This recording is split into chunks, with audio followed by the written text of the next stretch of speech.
Ça va, on y va? Vous êtes prêtes? Donc, autoprotolyse de l'eau, je passe. Vous voyez, j'ai barré. Donc, je laisse tomber ça. Et je vais encore juste dire... tu peux ouvrir. Donc, je t'ai juste occupé à dire, parce que tu n'as pas entendu, autoprotolyse de l'eau, je passe, je ne le fais pas. En fait, normalement, c'est ce qui permet de définir ce que c'est qu'un pH. Ça va? Mais tant pis. Ça va? C'est pas grave. Par contre, juste une dernière chose sur ce chapitre-là, et puis j'enchaînerai avec vraiment les redox.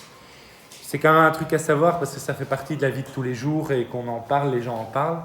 C'est ce qu'on appelle l'échelle des pH. Ok?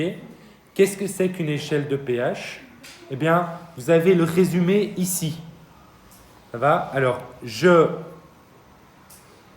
vous synthétise ça, donc finalement, il n'y a que ça à connaître. Une échelle de pH, c'est une échelle sur l'acidité. Ok? L'acidité ou la basicité. Ça va? Est-ce que c'est très acide ou très basique ou neutre? Ok? Et comment on le sait? Alors, regardez, c'est simple. Si vous connaissez ce schéma-là, vous savez tout ce que vous avez à savoir. Donc, une solution acide, elle est entre 0 et 7. Ok? Une solution basique, elle est entre 14 et 7.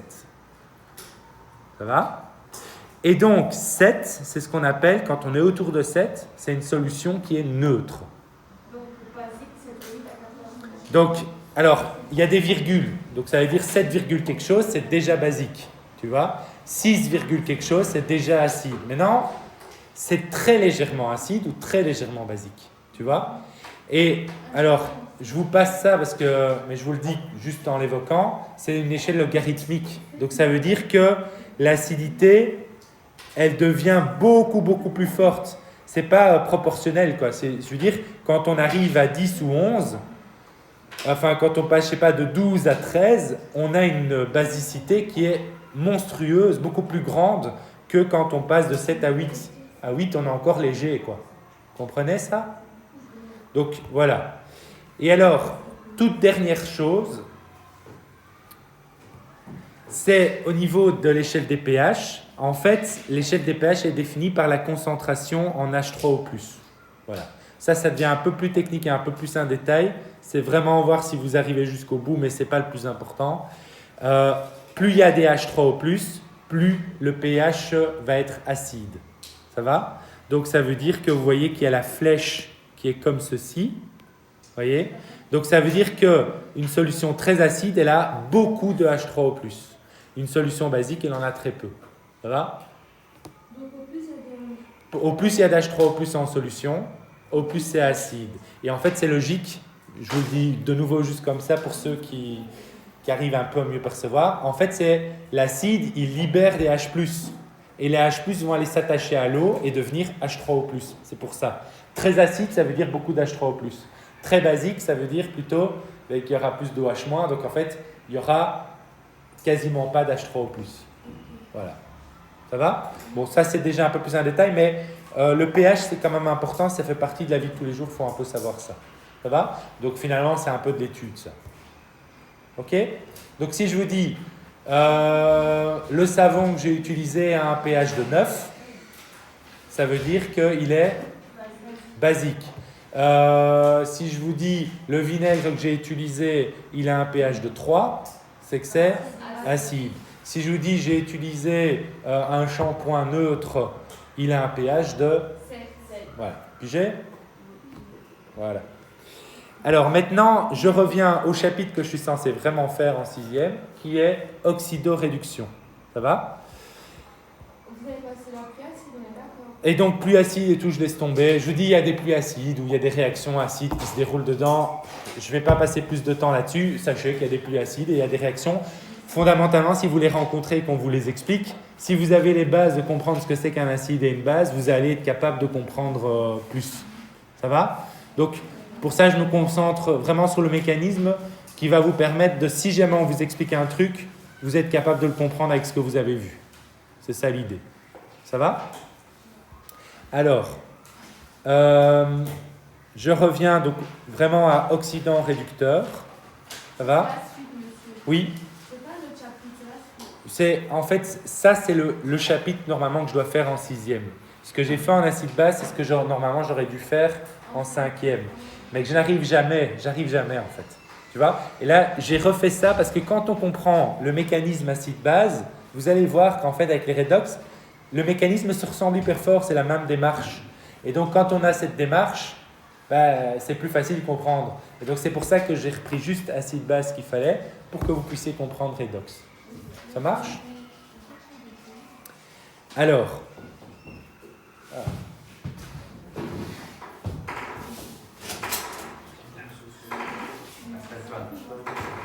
ça va.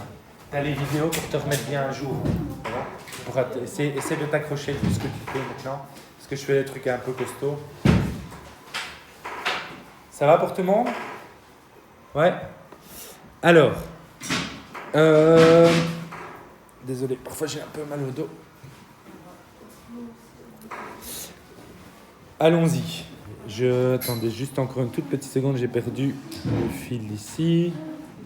Tant que vous installiez, et donc je reviens.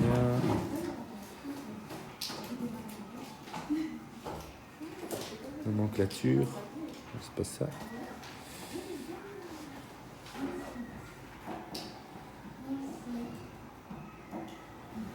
Où est mon chapitre? Acide. Ah, c'est plus là, c'est là. Ok, désolé. Voilà, maintenant comme ça j'ai un peu mes notes. Mais en fait, c'est embêtant. Il me manque mes notes. Il me manque une page sur 2. Bon, c'est pas grave. Je vais le faire. J'ai un problème de notes. Il m'a sauté des pages dans mes propres notes, donc j'espère que je vais rien oublier. On va le faire comme ça. Normalement, j'ai pas vraiment besoin de mes notes, mais ça m'aide parfois pour pas oublier des trucs. Donc, on va juste le faire en lisant ici directement. Allons-y. Introduction. Qui est partant pour lire ça? Vas-y. Nous avons déjà étudié les réactions acide-base avec transfert. Alors, avec transfert, donc on se rappelle, acide-base, qu'est-ce qu'on transfère? Des H, faut jamais oublier, plus. Ok? Avec transfert de protons, H+. Ça va? Oui. Nous abordons dans ce chapitre les réactions d'oxydoréduction. Elles consistent une grande catégorie de réactions. Dans sa définition actuelle, les réactions d'oxydation et de réduction englobent des domaines variés et importants. La formation de la peau et la texture du fer à l'air humide, le thermissement du cuir à l'air doux, la combustion du bois, de l'essence, du gaz naturel, la production de courant électrique par les piles et les accumulateurs, la respiration et le métabolisme de l'oxygène dans les cellules. Au cours de chacun des phénomènes qui apparemment n'ont rien en commun, une réaction dite d'oxydation accompagne une réaction de réduction. Ok. Donc en fait, il y a deux réactions. Ok? Une d'oxydation, une de réduction. On va essayer de les intégrer. Ça va? Donc ici, vous avez oxydation et réduction. Partons de l'expérience. Donc allons-y. Donc vous avez une petite expérience ici qui vous est présentée. Vous avez avant une solution d'Ag+. Ok? Ag c'est l'argent et les plus, c'est l'ion. Ok? Alors quand c'est sous forme ionique, c'est toujours en solution. Ça veut dire que c'est dissous dans l'eau. Et une plaque de zinc, Zn. Ça va? Elle devient, j'attends, je laisse réagir et je remarque que je finis par obtenir une solution de Zn2+, et un solide gris blanc au fond qui est de l'argent, donc le métal. Ça va pour tout le monde? Irina? Ouais? J'ai vu que tu étais un peu déconcentré, donc je me suis permis de te... Ça va? Alors, on peut décomposer la réaction en deux demi-réactions. Donc, vous vous rappelez comment on avait fait pour acide-base? On avait fait l'acide et puis la base, la réaction pour l'acide et pour la base. Vous vous souvenez? Ici, on va avoir exactement la même structure. C'est pour ça que j'ai repris là-dedans, mais avec des petites différences. Donc, je vous montre. Donc, je vais d'abord noter tout simplement ce qui se passe. Donc, j'écris en mettant en jeu des ions Ag+, qui se transforment en Ag. En fait, je peux juste écrire ce que je vois au-dessus. Ag+, devient Ag. Ok? J'ai juste écrit ça, pour montrer juste de manière simple, sous forme chimique. On est d'accord? Donc, je regarde, tu vois, j'ai de l'Ag+, et je vois qu'après, j'obtiens de l'AG. Mais Et donc, j'ai avant écrit. le tiret que vous avez mis, ça va. La flèche, ça c'est une flèche. Non, après le AG. Ah non, pardon, c'est une erreur de ma part. Ça va? Et je fais la même chose ici. Au départ, ici, j'ai Zn et après j'obtiens. ZN2. Donc je vais écrire. ZN. Ensuite, flèche, ZN2+. Voilà. Vous avez compris le truc? J'essaye juste de traduire l'équation sous forme chimique. Attention, ce que j'ai écrit n'est pas encore tout à fait juste. Il y a un problème dans ce que j'ai écrit, mais c'est pour démarrer. Ça va? Tout le monde a compris? Alors, en fait, on observe, donc je vais lire, on observe que les deux demi-réactions ne sont pas équilibrées au niveau des charges. Vous vous rappelez, je vous avais déjà dit pour les acides bases, si c'est positif au début, ça doit être positif à la fin, ou si c'est neutre au début, ça doit être fin. Il faut qu'on ait un équilibre des charges, sinon c'est comme s'il y avait des charges, des électrons ou des choses comme ça qui disparaissaient. Et ça, c'est pas possible. Ça va?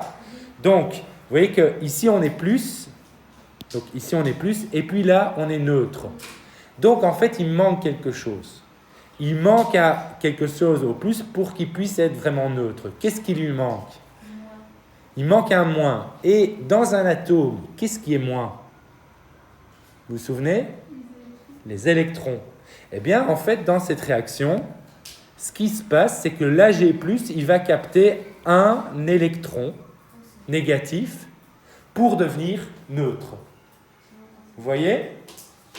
Et Zn, on remarque, on peut lire la même chose, Zn, il devient Zn2+, mais du coup, qu'est-ce que Zn a libéré? 2 neutrons.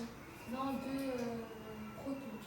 2 protons. Non, les protons, c'est pas possible, c'est dans le noyau. C'est les 2 électrons.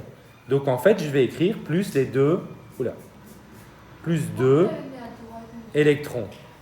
Très bonne question. C'est le truc à bien comprendre. Vous voyez? Alors, ici, j'aurais pu mettre Zn, enfin j'aurais pu, dans le sens, j'aurais pu mettre Zn moins 2 électrons devient Zn2+. Vous comprenez? Oui? Mais ça ne s'écrit jamais comme ça dans les équations. Ce qu'on indique toujours, c'est les produits, ce qu'on obtient et ce qu'on a au départ. Donc en fait, au lieu d'écrire moins 2 électrons, on écrit le plus 2 de l'autre côté. Ça va? Et le sens que ça a, c'est Zn, devient Zn2+, et 2 électrons. Vous voyez? Il est devenu les 2+, mais il y a 2 électrons qui ont été arrachés. Vous comprenez? Donc Zn libère 2 électrons, et Ag+, il prend un électron. Vous comprenez? Ça vous rappelle rien de ce qu'on a fait? Ça ressemble exactement aux bases et aux acides, sauf que pour les bases et les acides, c'est des protons, c'est des H+, qui sont donnés. Mais en fait, c'est la même structure. C'est pour ça que j'ai fait ça avant. Ça marche? Tout le monde a compris? Voilà. Et en fait, du coup, on va avoir exactement le même exercice que ce qu'on avait fait avant. Vous voyez? La même démarche. Donc, tout ce qu'on a fait pour les acides bases, on va refaire maintenant pour les oxydoréducteurs. Il y a juste que je dois vous introduire les modes vocabulaires et les choses comme ça et les définitions pour pouvoir les reconnaître. Comme vous reconnaissiez un acide et une base et qu'elle libère un proton et un électron, on va faire exactement la même chose ici. Vous voyez? Et donc, ça va être beaucoup plus facile de pouvoir le faire maintenant, vu que vous avez déjà normalement compris les acides bases. Ça va? Je termine vite ça, mais en gros, vous aurez le même genre d'exercice et à l'interro, quelques définitions et des machins comme ça. Reconnaître acide base, reconnaître oxydant, réducteur, etc. Donc ça va être ça le truc, faire une équation. Et donc il y aura des questions comme ça et vous pouvez déjà prédire les questions que vous aurez à l'interro. Ça marche? Mais si on n'a rien compris, vous voyez ça peut vite devenir 0 pour l'ensemble. Comme vous voyez le truc. Donc c'est pour ça qu'il faut essayer de vraiment bien avoir compris. Vous risquez parfois de tomber dans un ou l'autre petit piège. Mais c'est pas grave, j'essaierai de faire des questions de telle manière à ce que vous allez gagner des points si vous avez compris partout et que vous connaissez vos définitions et que vous savez les appliquer. Ça marche? Pardon, parfois je m'emballe un peu, mais c'est parce que je veux que vous y arriviez bien et que ça ne vous pose pas de problème sur la fin d'année. Alors, on observe 2 demi-réactions. Maintenant, je vais les renoter. Qui ne sont pas équilibrées au niveau des charges. Donc, ben maintenant, on les a... Oui, pardon. Ça, c'est parce que j'ai pas mes notes. Mais, vous voyez, j'ai rajouté l'électron ici. Normalement, à cet endroit-ci, je peux réécrire tout ce que j'ai mis là. Donc, je vais faire copier. Ici.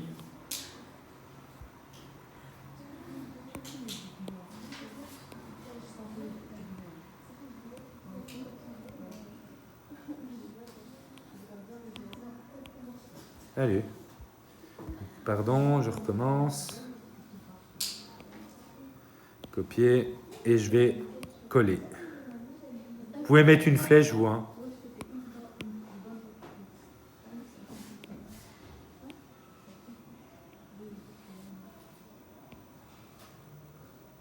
Ça va? Donc, je fais comme ça. J'ai fait un copier-coller, comme ça, c'est fait. Donc, en fait, j'ai juste... je l'ai complété directement au-dessus au lieu de l'écrire ici. Ça, c'est quand j'ai pas mes notes, alors parfois, je me perds un peu dans le sens. Ça va, ça? Alors, on va lire la petite phrase en dessous. Tout se passe comme si, au cours de la réaction. Alors, on va voir.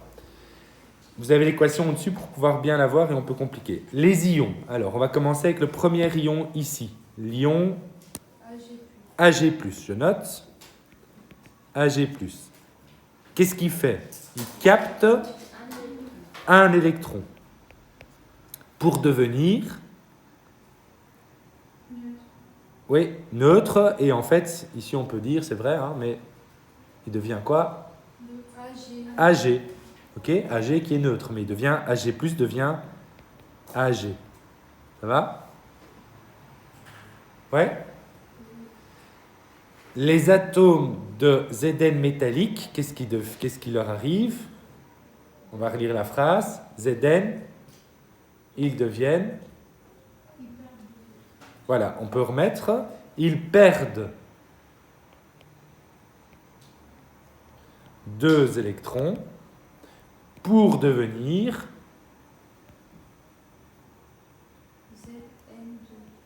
Zn2+. Vous avez compris? Ça, c'est comme ça. En fait, c'est juste en français. On traduit en français ce qu'on a écrit au-dessus. Ça va? Tout le monde a bien compris? Ça pose pas de problème? Louane, t'arrives à accrocher? Tu regarderas bien les vidéos. Hein? Donc, bien regarder les vidéos, bien préparer toutes tes questions pour les fois suivantes. Ça va? Alors, on continue la lecture. Les électrons captés par les ions d'argent sont en fait, évidemment, tout comme vous vous rappelez pour les acides-bases, ce que je vous ai expliqué, l'acide libère les protons et puis la base, qu'est-ce qu'elle va faire? Capter les protons, mais c'est les mêmes protons.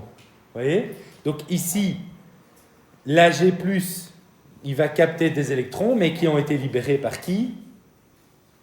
C'est qui a donné des électrons au départ?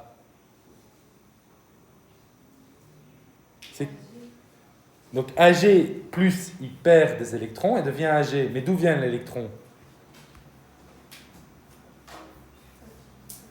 J'essaie de faire un zoom pour que vous voyez. C'est Zn. Ok? Zn, donc tout le monde comprend? Ça devient dur là. Alors, c'est de la concentration, hein, c'est pour ça que je vous ai dit. Hein. On respire 2 minutes? Ouais?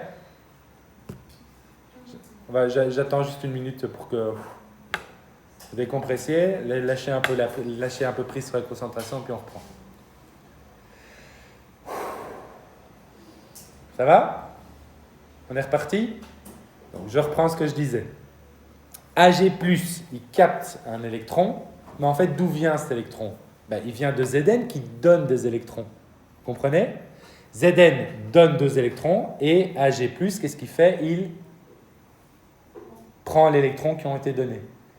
Ça va? C'est comme on avait fait pour les acides bases. C'est-à-dire, l'acide libère un proton, la base, qu'est-ce qu'elle fait? Elle capte le proton qui a été émis. Ça marche pour ça? Ouais?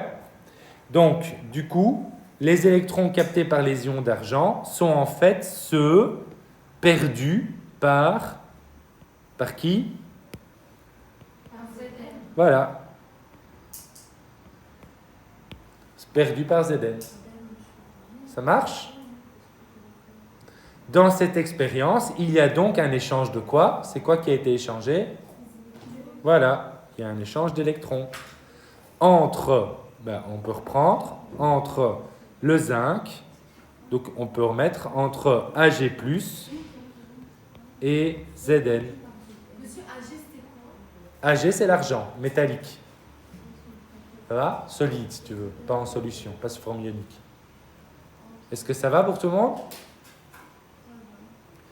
Écrivons. Monsieur, le AG, c'est toujours plus. Oui. Il faut toujours, par exemple, on met AG, il faut toujours mettre plus. Non, pas toujours. S'il est métallique, c'est Ag, mais s'il devient chargé, c'est Ag+. Ok? Ça va pour ça? Alors, écrivons ces équations. Donc, on va avoir des demi-réactions. Ça va? Donc, on va refaire exactement ce qu'on avait fait pour les acides bas. Ça va être la même démarche. Et du coup, ça va me donner l'occasion de vous donner les noms. Donc, je vais indiquer la première demi-réaction. Donc, on l'avait mis, c'était Ag+, plus. Ça va? Je peux réécrire tout ça? Ag+, plus. Un électron. Qu'est-ce qui devient? Ag. Ça va pour tout le monde, ça? Tout le monde sait faire ça? Et Zn, qu'est-ce qu'on avait vu? Il devient Zn 2 plus. Donc, qu'est-ce que je devais faire? Plus 2 électrons. Ça marche? Ouais? Donc, ça, c'est mes deux demi-réactions. Ok? Alors, je vous propose de donner les noms après. On va refaire juste comme ça, vous voyez bien que c'est de nouveau le même mécanisme, comme ça on serait en train de faire le mécanisme, et puis après je vous donnerai tous les noms de tout. Et donc de nouveau, ici, on peut faire la somme, mais on fait attention à un truc comme on avait fait. Regardez ici, j'ai combien d'électrons? 1 électron, et ici j'en ai 2. Et comme pour les protons qu'on avait parlé là tout à l'heure, s'il y a 2 électrons, ça veut dire que cette équation, elle peut se faire combien de fois? 2 fois. Donc on peut faire tout ici fois 2. Vous voyez? Même chose que pour acide base. Ça va? C'est exactement la même démarche. Du coup, maintenant, je peux tout réécrire sous forme d'équation. Donc j'ai qu'à juste tout réécrire. Alors, je vais écrire quoi ici? 2 Ag+. Voilà. Est-ce que, parce que là c'est toi qui fais tout, mais est-ce que tout le monde suit bien ça? Tout le monde est d'accord avec ça? Ouais? 2 Ag+, ensuite, plus. Oh, ouais, c'est vrai que tu avais l'air d'avoir compris. Plus. Combien? 2 électrons, parce que c'est fois 2. Ça va? Plus. Qu'est-ce que je mets? Alors, attention, c'est pas 2 Zn, parce qu'ici, c'est celle-là qui est fois 2, pas celle-là. Hein. Donc, plus Zn. Ça va? Quand vous faites une petite erreur comme ça, mettez en attention, dire attention, je ne fais pas cette erreur-là la prochaine fois. Ok? Plus, alors enfin non, flèche, et puis ensuite, qu'est-ce que je fais? 2 Ag. Donc Ag fois 2. Ça va? Donc 2 Ag. Ouais. Plus. Plus quoi? Juste Zn2+. Il n'est pas pris 2 fois, hein, celui-là. Zn2+. Ouais? Plus les 2 électrons. Et si vous avez bien fait les choses, normalement, le nombre d'électrons qui sont absorbés et libérés sont les mêmes. C'est pour ça qu'on a fait le truc. Et donc, normalement, il se simplifie. Ça va pour tout le monde? Vous tenez toujours le coup? Donc, monsieur, on vient toujours à équilibrer, toi. Et c'est ça le truc, c'est pour ça que je fais ces 2 chapitres-là. Parce qu'une fois que vous comprenez ce truc-là, vous savez ce que c'est qu'un électron, ce que c'est qu'un proton, ce que c'est qu'un atome, ce que c'est qu'une molécule, comment on équilibre. Vous avez un ensemble de bases qui devrait vous permettre de pouvoir au moins comprendre un petit cours d'introduction où on utilise un peu de chimie. Vous voyez l'idée? Même si vous ne savez plus exactement ce que c'est qu'une redox, mais tous ces trucs-là que je viens d'expliquer, c'est ça qui est fondamental. Ça va? Du coup, voilà. Alors, On se retrouve avec l'équation finale et vous arrêtez là et c'est bon. Ça va? Vous avez compris? Alors maintenant, le vocabulaire, parce que ça c'est tout le vocabulaire et les définitions que je vais vous donner, que vous devez connaître et savoir reconnaître, tout comme pour les acides bas, savoir reconnaître. Alors, le meilleur truc que moi je fais, je vais vous donner tout un circuit. On ne doit retenir qu'une seule chose, enfin 2 choses. Si on retient ces 2 choses-là, tout le reste, on peut le retrouver facilement. Ça va? Alors, je vais le dire. Donc, tout comme l'acide, vous vous rappelez, je vous ai dit, un acide libère des H+, et une base prend des H+, mais il y a une définition pour un oxydant et un réducteur. Ok? Vous voulez que je fasse une mini-pause ou vous arrivez encore à vous concentrer? Ça va? Tout le monde y est? Donc, je reprends. Parce que l'important, c'est d'avoir bien compris ce que je dis. Il faut réussir à bien imprimer. Et c'est dans ce que je vous donne. Je sais que ce n'est pas facile parce que votre chimie, elle est vachement loin, parfois inexistante. Donc, vous apprenez beaucoup de choses d'un coup. J'en profite ici. Je fais une petite pause pour parler un peu d'autre chose pour que ça scanne dans votre esprit. Mais ça veut dire aussi que vous avez besoin de temps pour ça. Vous allez comprendre cette fois-ci. Mais la semaine prochaine, vous risquez d'avoir un peu reperdu des choses. Ok? Donc, il faut que vous relisiez un petit peu avant le cours pour la fois prochaine pour être sûr que quand vous reveniez, ça se réimprime dans votre esprit et pour que dans 3 semaines, quand on a l'interro, ce soit bien tout clair et vous ne mélangez pas tout. Vous voyez? Allez, je reprends. On y va. Donc, première définition, et on les notera après, mais on les notera après, c'est juste que vous les intégriez. Un oxydant prend les électrons. Ok? Alors moi, je le retiens comme ça. L'oxydant prend. On peut faire une petite blague, vous voyez, l'oxydant, il prend toujours, l'orient, il perd.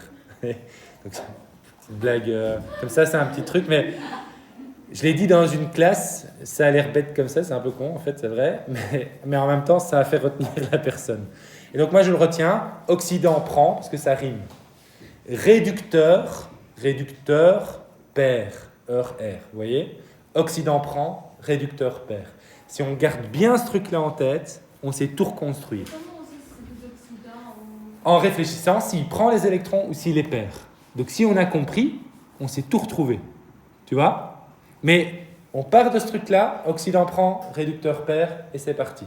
On écrit ça après ou... On va l'écrire après, mais je le fais déjà rentrer dans votre esprit. Ça va?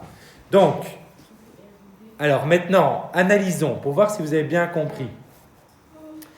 Ag+, est-ce qu'il prend un électron ou est-ce qu'il le perd? Il prend... Donc c'est un... Oxydant. Très bien. J'écris en dessous, ox pour oxydant. Ok? Donc c'est mon oxydant 1. Ça va? Alors, Zn, qu'est-ce qu'il fait? Il prend un électron ou il perd un électron? Enfin, 2. Il perd, donc c'est un réducteur. J'écris réducteur. Alors c'est mon réducteur 2.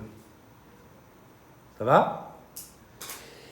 Et, alors, vous vous rappelez que j'avais mis des doubles flèches. Vous vous souvenez que j'avais mis des doubles flèches? Je vous ai dit, vous inquiétez pas. Et d'ailleurs, si vous m'écrivez des simples flèches, c'est pas grave. Mais je vais juste utiliser ces doubles flèches pour vous faire comprendre un truc.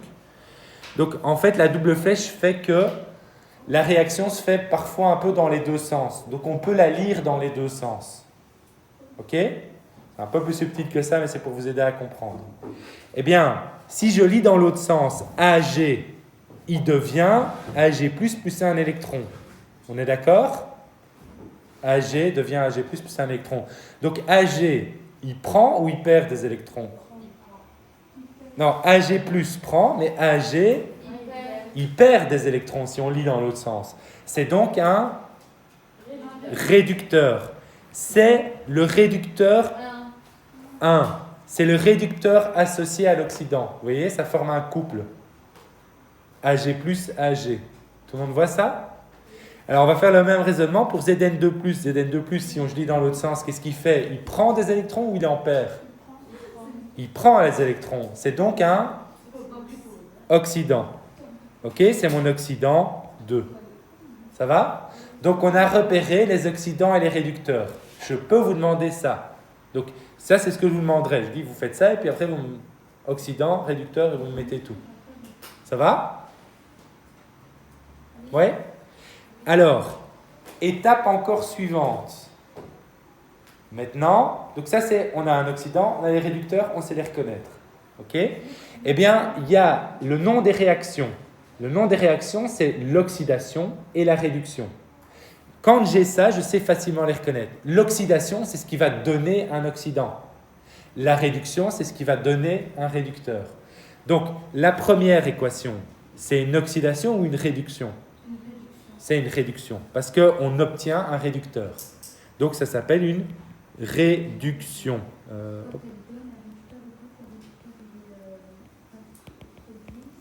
Ça va? Donc, la réduction, c'est la réaction qui produit un réducteur. Ça va? La deuxième, c'est quoi? C'est une oxydation, parce qu'on produit un oxydant. Vous voyez? Et donc, du coup, vous savez me retrouver la réduction et l'oxydation facilement. De nouveau, des points gagnés. Ça va? Oxydation. Ça marche? Et puis, qu'est-ce qui nous reste? L'équation globale que vous m'avez donnée à la fin, c'est les deux en même temps. C'est quand on fait tout en même temps. Ce que vous avez écrit tout en bas, c'est l'oxydoréduction.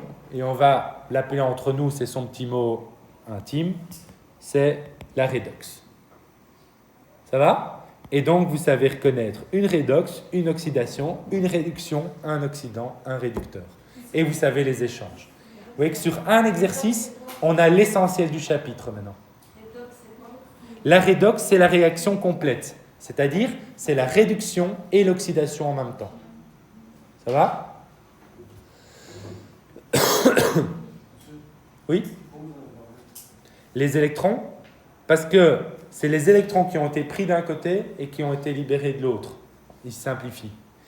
Je peux les barrer parce que j'ai bien fait mon équation, j'ai le même nombre d'électrons avant et après. Ils ont juste été échangés. Ça va? Vous voyez cette structure-là? En gros, je vous mettrai autre chose, mais c'est toujours la même chose. C'est toujours comme ça qu'il faudra le faire. Ça va? Ouais? Donc, globalement, maintenant, vous avez tout ce qu'il faut, même presque pour ce chapitre.